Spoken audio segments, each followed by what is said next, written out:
بسم الله الرحمن الرحيم، والصلاة والسلام على أشرف خلق الله أجمعين، محمد نبينا وحبيبنا الصافي الأمين، وعلى آله وصحبه ومن تبعهم بإحسان إلى يوم الدين. سقطت الجنينة وسقطت الفرقة 15 مشاة. هو تقريبا انسحاب استراتيجي من قبل قواتنا المسلحة، وليس سقوط بالمعنى المفهوم للميليشيا، والتي أعلنت عنه اليوم بأنها هي استطاعت هزيمة الفرقة 15 مشاة، ولكن الاستراتيجية اقتضت الانسحاب، لأنه الجنينة من المناطق المستهدفة بشكل كبير جدا من العصابات الإرهابية من بداية المعركة في 15 أبريل. الجنينة شهدت وقائع كثيرة جدا جدا، جرائم لا إنسانية، عملية التهجير لمواطن الجنينة كانت بتتم بشكل مستمر. اليوم طبعا الجنينة شهدت نزوح كبير جدا جدا للمواطنين تجاه مدينة أدري التشادية، وده طبعا على مرأى ومسمع من الأمم المتحدة. أنا لما أقول مرأى ومسمع من الأمم المتحدة، أنا ما عايز حاجة من الأمم المتحدة، لأنه أنا عارف إنه الأمم المتحدة كبيرة، إنها هي تشعر بالقلق أو تشعر أو عندها مخاوف، لكن ما تقدر إنها هي تؤدي حاجة أو تؤدي حاجة أو تؤدي دورها المنوط بها. ونحن شفنا الأمم المتحدة وصمتها أمام القضية الفلسطينية وأمام كل الدول اللي بيمارس فيها انتهاكات إنسانية بشكل كبير جدا جدا.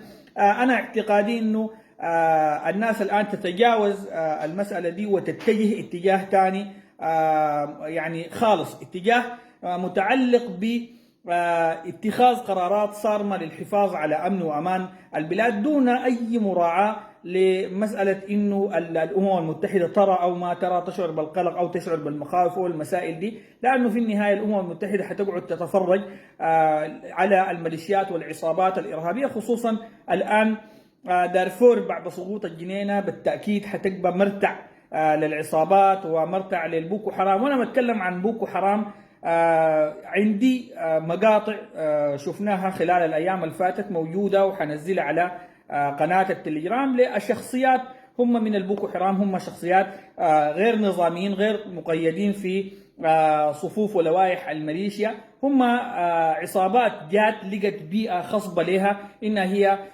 تمارس هوايتها المفضلة من الإرهاب ومن تجارة البشر ومن النهب المسلح ومن الكثير من الفظائع اللا إنسانية التي ينأى اللسان عن ذكرها في مقاطع الفيديو التي تنتشر عبر صفحات الميديا. لكن الرسالة اللي أنا عايز أوصلها إنه للأسف موقف الحركات المسلحة التي تدعي الكفاح المسلح والتي يعني كانت تصارع وتناضل من أجل دارفور بعد الثورة كشفت عورتها بشكل كبير جدا جدا. اكتشفنا انهم مجرد امراء حرب، اكتشفنا انهم لا يملكون اي قدرات على ارض الواقع، ما عدا بعض الشخصيات الوطنيه مثل القائد الفز، القائد ابن دارفور مصطفى طنبور ولا مصطفى طنبور. فمصطفى ده يعني لحد اللحظه دي انا اعتقد اداؤه كان ممتاز جدا جدا، وقف وساند المؤسسه العسكريه مساندة يعني قوية، ساند أبناء منطقته. الآن جنوده يقاتلون في أرض الواقع، وأنا بستغرب كيف يكون مناوي هو حاكم لدارفور ومصطفى ده ما يكون حاكم لدارفور. مصطفى ده هو الأولى بحكم دارفور في المرحلة الحالية. عشان كده أنا بناشد وبطالب من السيد رئيس مجلس السيادة يقوم مباشرة الآن بإعفاء مناوي الذي اختار الحياد حفاظا على أمواله وحفاظا على ثرواته خارج السودان، مناوي الذي يريد أن يعيش منعما مفخما باسم الحركات المسلحة وباسم دارفور. مناوي منذ تعيينه حاكم لدارفور ما شفنا له أي إنجاز في دارفور سوى حفل تنصيبه في الفاشر اللي كان دعا عليه كل رموز المجتمع والبعثات الدبلوماسية، ومشوا شاهدوه شافوه عنده السلطة وعنده القوة وعنده الرجال، لكن ده كله ما يزيد عن حراساته الشخصية. شخص يريد أن يصنع مجده الخاص، شخص يريد أن يكون شوكة حود في كل عملية سلام حقيقية تأتي إلى السودان. عشان كده أبدا ما في أي سلام يتحقق ولا في أي سلام حيتحقق طالما في أشخاص زي مناوي موجودين. وأنا رسلت رسالة لمناوي الأيام اللي فاتت قبل سقوط الجنينة ووجهت له رسائل، لكن لا حياة لمن تنادي. لا أعتقد أن مناوي قريب مما يحصل في دارفور، ولا أعتقد أن مناوي يسمع بما نرسل من رسائل، ولا أعتقد حتى أنه مناوي يعرف الآن ما يحدث لمواطن الجنينة. مواطن الجنينة الآن اللي بيتم ذبحهم واللي بيتم قتلهم من قبل الميليشيات الإرهابية، واللي بيتم سبي نسائهم من قبل العصابات الإرهابية القادمة من الحدود، القادمة من النيجر والقادمة من مالي والقادمة من أفريقيا الوسطى، وبيعهم يعني بيتم بيعهم بأرخص الأثمان. الآن في تجارة رقيق حاليا بتتم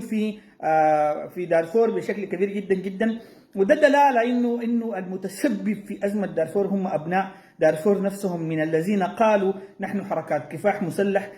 ظهرت حقيقتهم وكشفت عورتهم إلا القليل، يعني إلا من رحم. وأنا ذكرت مصطفى كرجل وطني ورجل يستحق أن يكون هو الواجهة الجديدة لدارفور بعد القضاء على هذه الميليشيات. إذا وجدنا من أمثال مصطفى من أبناء دارفور يعني 10 بس نحن يكفينا. بإذن الله تتحرر دارفور بشكل كامل.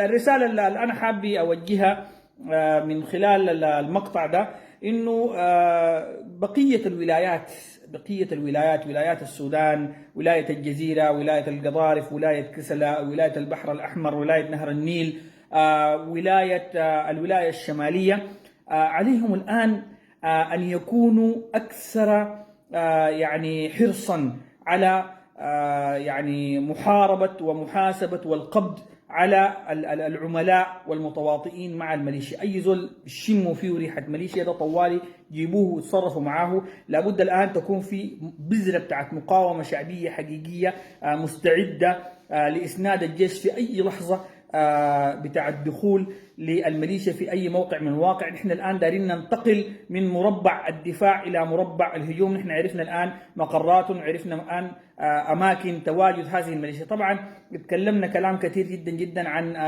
يعني الدعم السريع كمؤسسة إنه هو انتهى، الدعم السريع كأفراد انتهوا. الآن عبد الرحيم أصبح مطالب من المحكمة الجنائية، مطالب دوليا. الآن هو ما عنده أي حل سوى إنه هو يتعاقد مع العصابات الإرهابية عشان يسكي الصراع داخل السودان، لكن لا يستطيع عبد الرحيم الآن يستقر في نيالا، ولا يستقر في زالنجي، ولا يستقر في الجنينة، لأنه مجرد استقراره يعتبر إنه هو خط نفسه يعني تحت المجهر ويتم القبض عليه في أي وقت. أما بالنسبة للهالك المقبور حميتي، طبعا حميتي هو مجرد كل الفيديوهات اللي قاعد تجي دي كلها مجرد ذكاء اصطناعي، مجرد مقاطع مصنعة، مجرد أفلام وهمية بيحاولوا إنه هو يقنعوا بها أفراد المساكين، أفراد الميليشيا المساكين الموجودين في اليمن والمخدوعين بأنه والله في لسه حميتي عايش. حميتي مات والجيش عارف تماما المسألة دي، ما أعلن عنها رسميا لاعتبارات كثيرة جدا جدا، لكن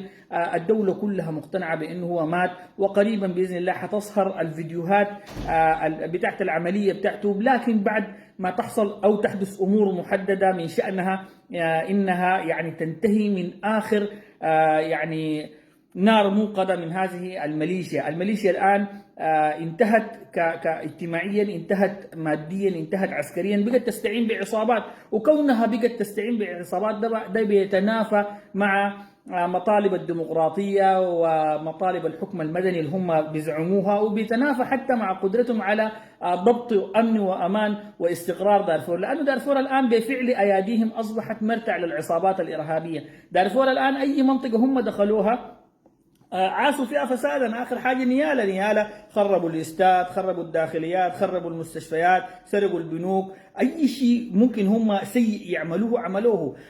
عندك مثلا أي زالنجي مشوا فيها ارتكبوا فيها الفظائع. الآن أي منطقة هم موجودين فيها في كردفان برضو ارتكبوا فيها الفظائع. عشان كده مسألة إنه الميليشيا دي تحكم وهي جاية تحكم، لا هي جاية عشان يعني تنفذ مخطط تدميري تخريبي. هم عندهم فكرة كان مع جناحهم السياسي إنهم يعلنوا حكومة من دارفور، لكن حتى دي ذات الآن فقدوها الميزة دي، لأنه يعني لما شوف شفناهم دخلوا للولايات دي عملوا شنو، فسدوا فيها كيف، وما قدروا يستقروا فيها استقرار كامل، موجودين فيها كتخريب فقط. وفي النهايه اللي بيدفع الثمن هو مواطن دارفور العزيز. وانا لما اقول مواطن دارفور العزيز بيدخلوا لي ناس بيقولوا لي والله يا اخي انت بتتكلم عن دارفور وين كنت ال 30 سنه اللي فاتت. يا اخي كفايه انه انا اتكلمت، لانه انا شاعر انه دارفور هي جزء عزيز من هذا الوطن الطيب، من هذا الوطن الكبير، من هذا الوطن الذي يجب ان يكون متحدا. انا كنت وين؟ كنت زيه زي كل سوداني. نحن ما عندنا يعني شك انه ما حصل في دارفور هو جرائم انسانيه كبيره جدا جدا، لكن الان اكتشفنا اكتشاف حقيقي انه المؤامره دي ما كانت ارتكبتها نظام محدد. المؤامره دي مؤامره كبيره على ابناء دارفور، من ابناء دارفور نفسهم، ومتورطين فيها ابناء المناطق الثانيه، ومتورطين فيها العملاء والخونه اللي ما عندهم ذمه ولا عندهم ضمير ولا بينتموا لزم. لكن ده ما سبب بيخليك انت تحاسب كل ابناء السودان. في ولايات كثيره في السودان قادره انها تحمي نفسها، في ولايات كثيره في السودان ابناء قادرين انهم هم يزودوا عنا لحد اخر نفس. في النهايه نحن بنقيف وبنساند مؤسستنا العسكريه، وفي النهايه ما حنقبل ابدا انه بلدنا دي تحكمها ميليشيا او تعيش فيها الميليشيا خرابا. وباذن الله تعالى وعد رباني، الحق منتصر باذن الله تعالى، وستتحرر دارفور بالكامل. نسال الله سبحانه وتعالى ان يلطف بالمواطنين هناك، ونسال الله سبحانه وتعالى ان يحفظ امن وامان المناطق التي لم تقتحمها ويعني تنتهك حرماتها الميليشيات الارهابيه، العصابات الارهابيه. وبرضه نرسل رساله للمجتمع الدولي المزعوم وللامم المتحده، ونقول لهم الان العصابات موجوده في دارفور، رايكم شنو؟ حتعملوا شنو؟ واصلا انتم ما حتعملوا حاجه غير انكم تشعروا بالقلق وتشعروا بالمخاوف. جزا الله السامعين خيرا، ويا ريت المقطع يصل لكل انسان مواطن سوداني شريف عشان يعرف حقائق ما يحدث الان في دارفور، وربنا يديكم العافيه.